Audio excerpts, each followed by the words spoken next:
Et on va tout de suite prendre la direction d'Israël. Au moins 8 morts cette nuit après des frappes iraniennes. 8 morts et des dizaines de blessés pour un total de 24 décès depuis le début des attaques vendredi dernier. Stéphane Amar, vous êtes notre correspondant à Jérusalem. Racontez-nous un petit peu l'atmosphère, l'état d'esprit des Israéliens ce matin. Vous-même, vous devez régulièrement vous réfugier dans les abris, c'est ça Stéphane ?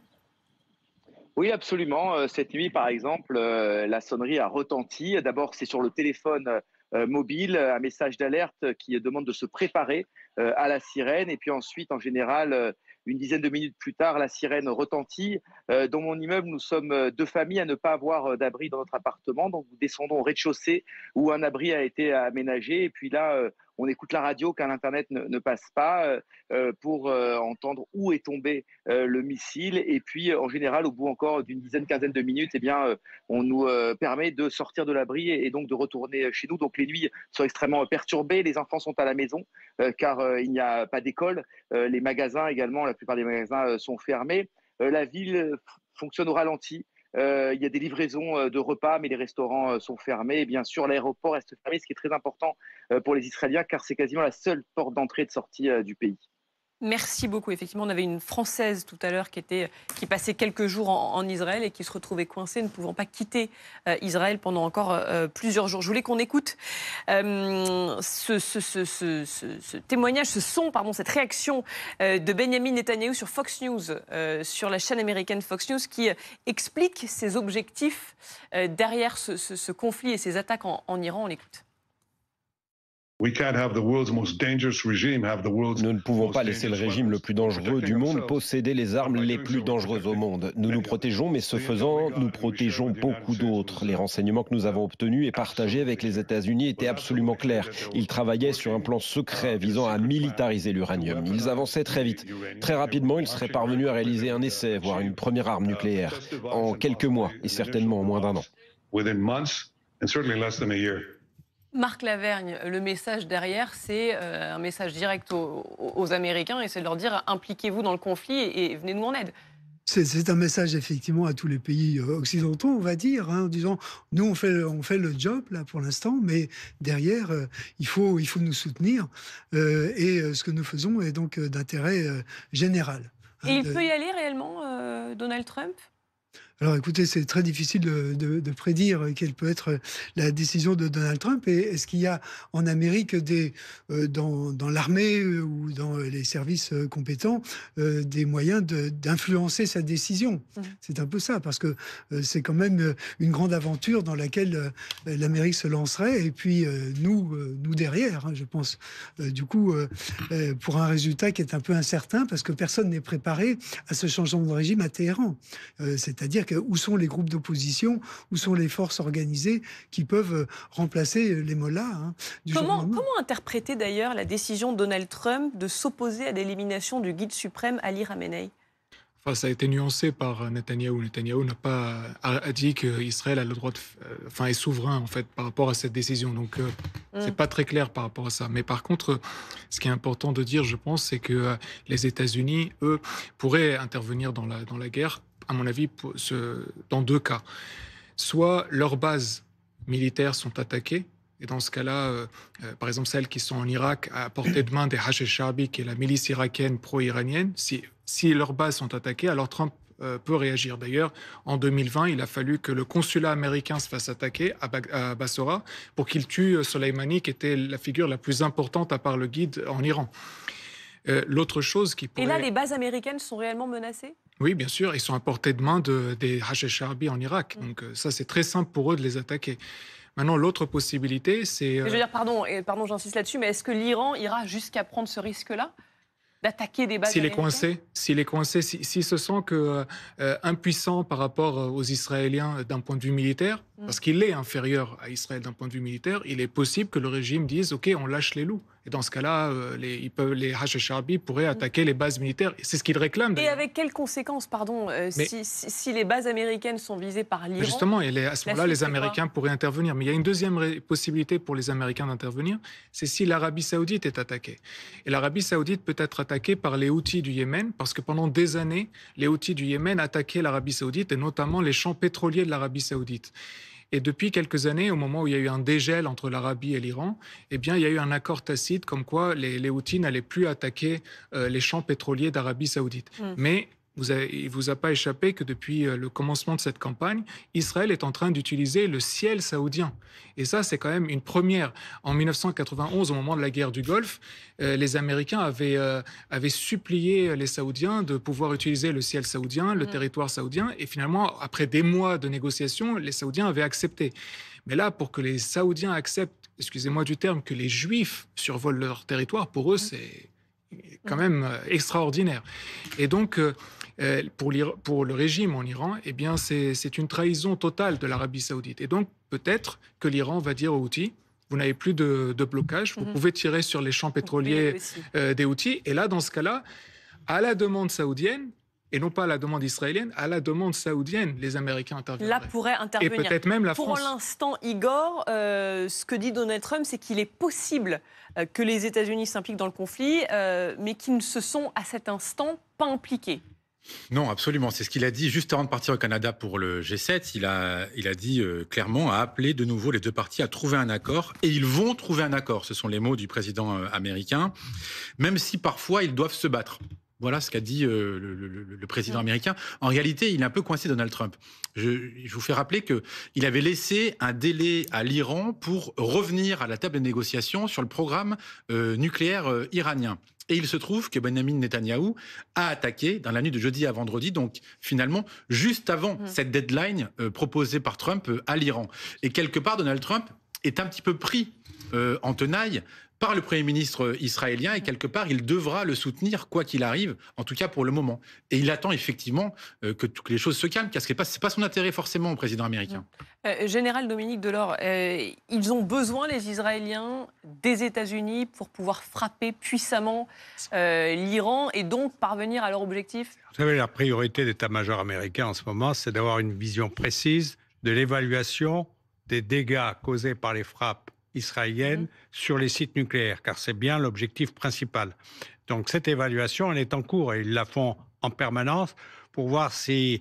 Alors évidemment, ils savent que les Israéliens ne sont pas en mesure de taper en profondeur, mais par contre, je suis à peu près certain que les Israéliens ont tapé tout ce qui est justement le joint entre la profondeur et la surface. C'est ce que je veux dire par là. Je veux dire les entrées des tunnels, puisqu'ils sont bien renseignés. Puis il y a des tunnels d'accès, donc il y a une entrée en surface dans des bâtiments. Il y a les apports d'énergie, l'électricité, l'eau, tout ce qui est nécessaire au fonctionnement des sites profonds. Et donc là, ça, c'est des capacités qu'ont les Israéliens. Et cette évaluation américaine leur permet d'avoir, avec certaines abacs, savoir dans quelle mesure le programme est ralenti, voire arrêté dans certains cas, neutralisé pendant une certaine durée. Si vous voulez, c'est cette appréciation-là qui va être donnée en permanence au président américain. Et à partir de là, il va savoir si les Israéliens sont en mesure de ralentir durablement le programme nucléaire iranien, ou si il faut faire un peu plus pour amener à l'effet principal. L'effet secondaire, qui est très important, c'est évidemment s'il y a une défaite militaire, c'est généralement le prologue d'un changement de régime. De manière historique, c'est ceux qui subissent une défaite militaire, ensuite, dans leur pays, se trouvent en grande difficulté et sont souvent renversés. Pas toujours le cas, mais souvent. Donc ça, c'est l'effet secondaire. Mais l'effet, il ne faut pas se leurrer, l'effet principal, c'est arrêter, si possible détruire, un maximum de capacités iraniennes dans le domaine nucléaire. Alors j'entendais parler d'une bombe XXL qui manque à Israël pour frapper durement l'Iran, la GBU-57, que seuls les avions américains, c'est ça, sont capables de larguer? Oui, alors ça c'est dans le domaine des Américains, ce serait...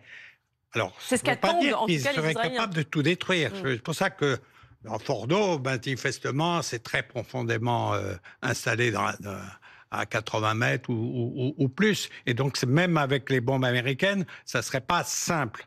Mais comme je l'ai dit, si vous voulez bloquer quelque chose, vous bloquez complètement les gens dans la profondeur. Et donc, vous les rendez incapables de faire tourner leur centrifugeuse, donc incapables de développer leur programme. Donc ça, c'est quelque chose qui peut durer et ralentir le programme sur des mois, peut-être même plus. Oui, historiquement, c'est tout à fait juste ce que dit le général. Par exemple, les Allemands n'ont pas eu besoin d'attaquer la ligne Maginot. Ils ont simplement rendu la ligne Maginot sourde et aveugle, et nos pauvres soldats de l'infanterie de forteresse ne pouvaient même plus sortir parce que tous les conduits étaient bouchés. Donc il y a eu beaucoup de victimes qui sont passées inaperçues dans notre histoire de la Seconde Guerre mondiale. Mais là où je rejoins moyennement le général, c'est-à-dire que l'Orient est un peu compliqué parce que les foules sont importantes. Et quand Nasser a perdu la guerre des 6 jours de manière complètement, je dirais, ridicule, hein, l'aviation s'est fait détruire en moins de 3 jours, et il essayait d'impliquer les États-Unis. Il disait, mais oui, avec le roi Hussein de Jordanie, les États-Unis ont aidé Israël, ce qui n'était pas le cas.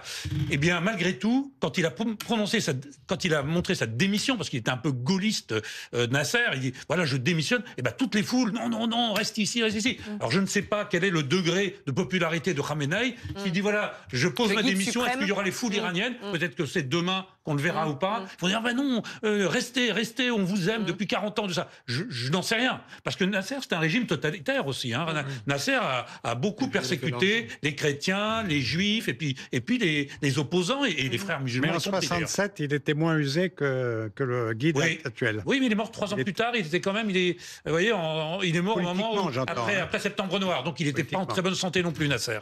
Vous espérez, vous, que la communauté internationale vienne en aide à Israël ?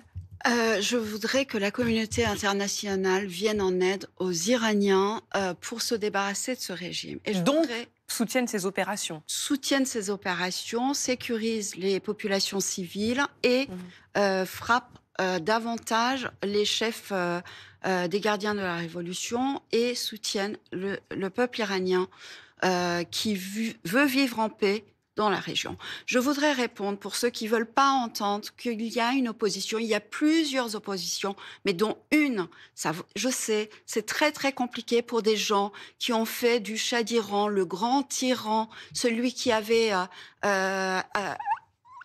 après son départ, on n'a trouvé aucun charnier. C'est très difficile d'entendre, mais beaucoup, et toutes les études le montrent, et entendez-le, allez sur les sites iraniens, sur les réseaux iraniens, ils appellent le fils du Shah. Mais vous voulez pas l'entendre, lui? Donnez-nous un Neauphle-Château, on vous en refait un si vous voulez. Il y a énormément d'opposition, de gauche, de droite, et n'ayez pas peur pour le lendemain d'Iran, s'il vous plaît.